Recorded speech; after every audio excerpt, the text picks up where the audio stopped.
one thing clear. In the legacy proposal that was passed by this council, it's a PEG channel. Each one channel, it includes public access, it includes educational access, it includes governmental access. I tried some years ago to get East Cleveland Cable to break those out so there would be a channel per each use. And they did add a second channel at that time. And you all, some of you can remember there was a channel for governmental and there was a channel for council at that time. However, since then, the cable company drew that second channel back and have one channel for now. I support an effort to get more channels out of the cable company, but thus far they've not decided to do that. The legacy proposal which you passed fuses the interests of all three in one channel. I just want you to know. Terry H. Oakley, 145 Secretary Road, East Cleveland, Ohio. I think her last name is Marshall. Have you all heard of her? I think her last name is Marshall. You probably haven't heard of her because you haven't been looking at the Olympics. Miss Marshall, I believe that's her last name, I could be wrong, is the first black person ever to win a gold medal in swimming. And I only want to talk about Miss Bowles, and they said she's 4 feet 8, and she's a giant. But none of the children in East Cleveland get to learn to swim, because we couldn't afford what the man said standing here, $2 million swimming pool. I hear if you want to go to other cities, you have to know somebody there. My understanding is, somebody says that because it deals with chattel slavery, that they didn't want black folks to learn how to swim, and black children, if I heard it correctly, drown at 70% because they don't know how to swim. It's tragic, but some people get help.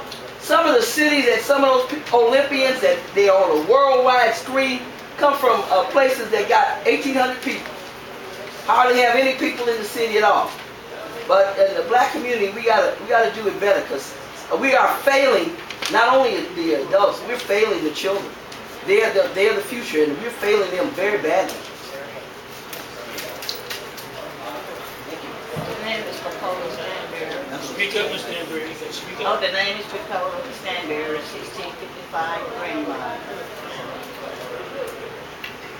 Mayor Norton. Council. All 6 of you all. They can't hear. All 6 of you all. I would like very much for you all, if you don't know, you read whatever. Look, I sit up here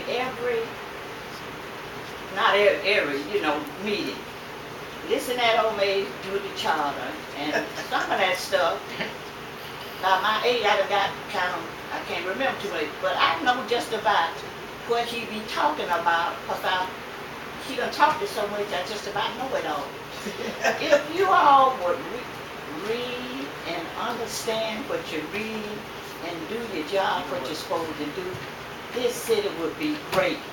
You got to have compassion for the citizens and the young people. Since I've been out here, this is the 3rd time I've been out here. I've been all over, I don't know about the Ward 3, and I've met a lot of people. Do you know? There's a lot going on in East Cleveland, and it's bad things. And it's some things that's happening to the people. They telling me about it. It's really sad. One day I just sit on the porch and just crying. Look, we got to take care of each other. If they have compassion for the people in the city, children, even the young and old, they got the same talk. They saying the same thing. Most of the things I hear say, look, I know somebody made a statement. to me said that the people's want Mr. Wheeler.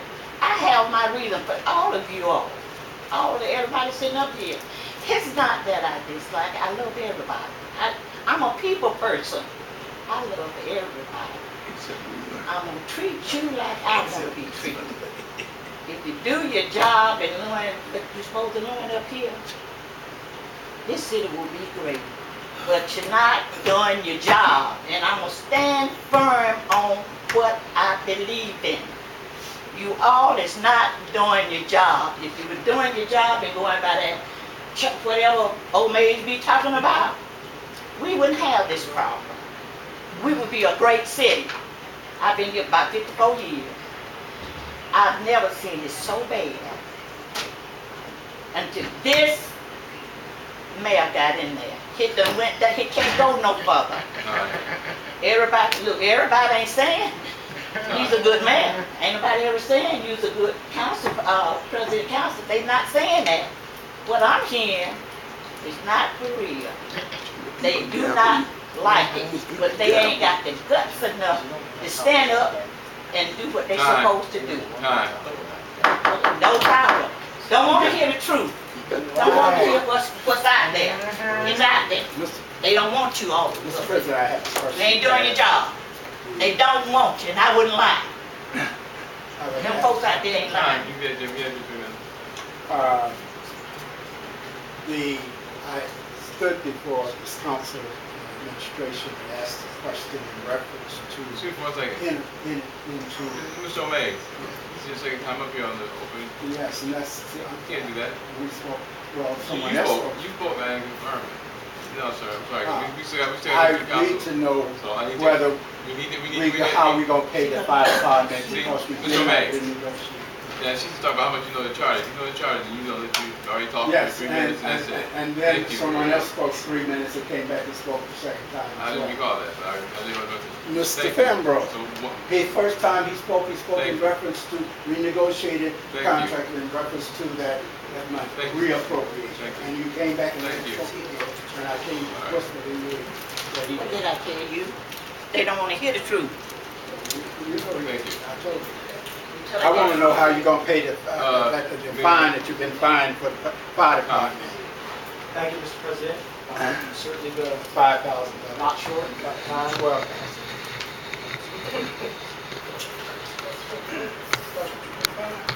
walk away. Because I asked you to excuse yourself. As to the pre-bidding, there are certainly sentiments about people that would like. I like being on a pre-bid. I went there one time. I had a great time. I had company when I was there, and we drank a lot of bottled water. It was good fun. Great fun. But there are certain things that happen around those institutions. When we were there that night, there were not 40 shots fired at the club. But a couple of weeks ago, there were 40 gunshots fired at that club. I'm not talking about down the street from that club. I'm talking about in that club. And when you look at the police forensics, there's a police forensics. There were 2 shots fired from automatic rifles or semi-automatic rifles from the outside into the club. But there were 38 shots fired from inside the club. There were from 5 different makes of 9mm and 45 caliber handguns coming from the inside. So that's based on the police forensics. Now, nobody talks about it. If we don't talk about that, we don't really want to hear about that. That's what happened. East Cleveland has faced 4 decades plus of economic challenges, population decline, employment decline, all these things. And economies in a small city, you can be great as a small city because you have a couple of very large key employers that pay a lot of people a lot of money, and you have rich residents. If you're a small city and you got a couple rich employers and a couple highly paid employees, and everybody in the city makes a lot of money, you can do very well if you're a small city. But if the opposite happens, where jobs depart, and there aren't very many high-paid jobs, and there aren't very many high-income residents anymore, then you suffer. So the pendulum can shift dramatically in a small city. That's what we want. And in Northeast Ohio's economy, we've talked about this time and again, I think a lot of people know and understand. In a situation where there's a robust economy, an average person can look like a great leader. But in a system where there's not a robust economy, a great leader can look like an average person. It's just essentially the luck of the economic draw where you are and what has been done previous to build for today and what we can today do. So to say that one group of people, whether it's a councilman who's been on this same city council for 18 years, or a councilwoman who's been here for 15 years, we're not blaming you. If it's a mayor who's been a mayor for 6 years, some people wouldn't blame that mayor. I understand that. So if you want to blame a mayor for 6 years, then let 18 years slide and 15 years slide. That's your choice. Close our eyes to that. The reality is that we are trying to vote in or vote out a situation that is really economic in nature. If we could vote in a good economy, we'd vote in a good economy. If we could vote in increased revenue, we'd vote in increased revenue. If we could vote in large employers with highly paid employees, we'd vote those in. But the reality is you can't vote on an economy. You can't vote on your employers. You can't vote on your workforce. So some people are led to believe that you can vote to change an individual and that will change all of those economic factors 50 years from now. To those who hold that opinion, they may never be convinced of reality. And someone will explode. The reality is that recalls cost money. Tom Wheeler's recall cost us probably $25,000 here to take 25%. Yeah, $25,000. You won't pay it. That's cost. And he's still the council president today, just like the first time. A recall of the mayor will cost $80,000. 2 citywide elections to recall. That's what it costs. So there will be a cost to the city, if not for the first election, but for the second election. Some people want to do that based on personalities. I understand that. Some people want to do that under traditions of the city. I understand that too. Some people just use this position on merger. That's fine, but understand that as a city, we have to be more responsible than we've been for the past 50 years, and we have to at least explore merger. That's all we're really doing. We have to put it on the table and explore. And I knew from the beginning that there were consequences to that. Just on the micro level, aiming this at an individual who happens in this case to be, I have no doubt that there will be enough signatures gathered. I have no doubt that there will be a recall election that will take care of itself. But just understand this, these individuals, some of them who speak at the microphone, have profited from this city and being aligned with one mayor or another. Some of them have profited from being aligned with many mayors. One of them helped Anwar defeat Wallace Davis to become mayor, and then worked for the Anwar administration. Fell out with Anwar. Helped, then switched from Anwar to my predecessor. Look at here, pretty nice. Switched to help that person, and that person became mayor. And then the guy who helped him joined that administration that worked for them, occupied an office, got a contract. Then fell out with that mayor and came to me and said he wanted to help me and help me out and became a part of the staff and got contracts. In the past 6 years, for the first 4 years, that individual was paid $340,000. And when we say, listen, my friend, the city has no more money for that service.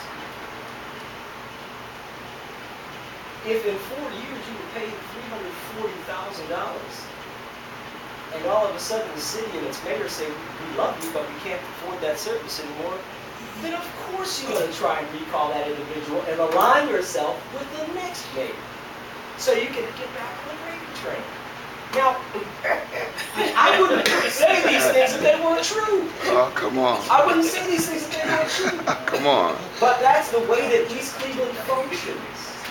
And what we need to do is really reassess our form of government and accept where we are. Thank you very much. That's what I tell people. Councilman Martin. Yes. I rise to speak. Thank you.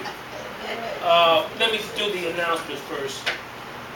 This Thursday at the East Cleveland Public Library, the Democratic Organization will have their meeting from 4:30 to 7, and we're going to deal with Black Lives Matter and the voting thing coming up with Trump and Hillary. And what we're saying is we're not going to be taken for granted. Please come out. We have good information. We also feed you.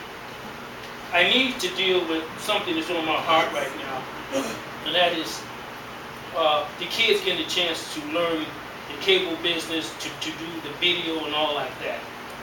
I signed that because I'm pro kids. I used to coach them in basketball, baseball, and all like that. And I'm asking my colleagues to sign that.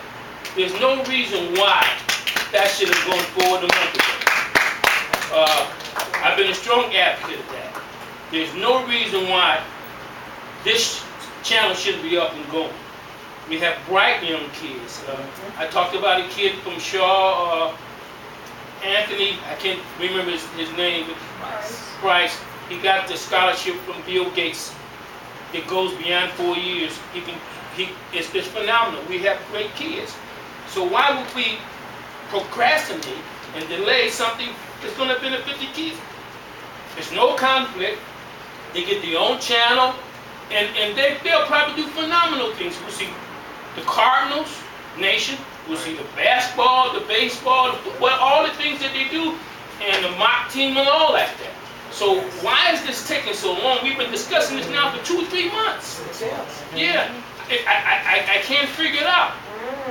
And I used to say this about being a public service that was new to me for 18 years. 18 years I've been serving, and I think I'm one, if not the hardest working council person here. I have a meeting that meets every month. We don't recess for the summer.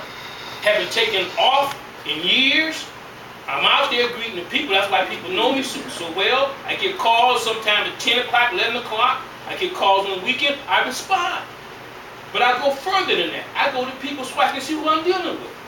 So I know with public service, you can't satisfy everybody. You can't reach everybody. But my heart is what's doing right. I've been disappointed in the fact that I hear the complaints, and some of the complaints are legitimate, but I'll say this, in over 30 years, this council, and I can't speak to the new ones, has not had a raise in 30 years.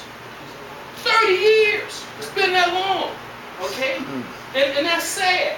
So the $100 and something that we get, you get the rubber from the road, or the rubber hit the road, whatever the case may be. It's amazing. And lastly, with 17,000 residents, and this is what we're all about. 17,000 residents, and I was down at the Board of Election a week ago, 12,800 registered voters, with an average vote of 3, maybe 4,000. And I have a saying that I say, and I say in the literature that goes out, if you don't vote, you don't count. Your power is in your vote. If you pass up this election and don't vote, I don't think you have a right to complain. Okay? If you can't see the potential of our kids doing the cable, vote the people out. But it's important that we engage our kids. That's right. I'm right now mentoring some young people to come up here. Okay? Something we don't do. Okay? So it ain't personal with me. It's about service. It's about giving. It's about sharing. And in 18 years, I've learned a lot. And in 18 years, I've made mistakes. But I'm still moving forward because I'm motivated, stimulated, and inspired. And I have spoken. Thank you.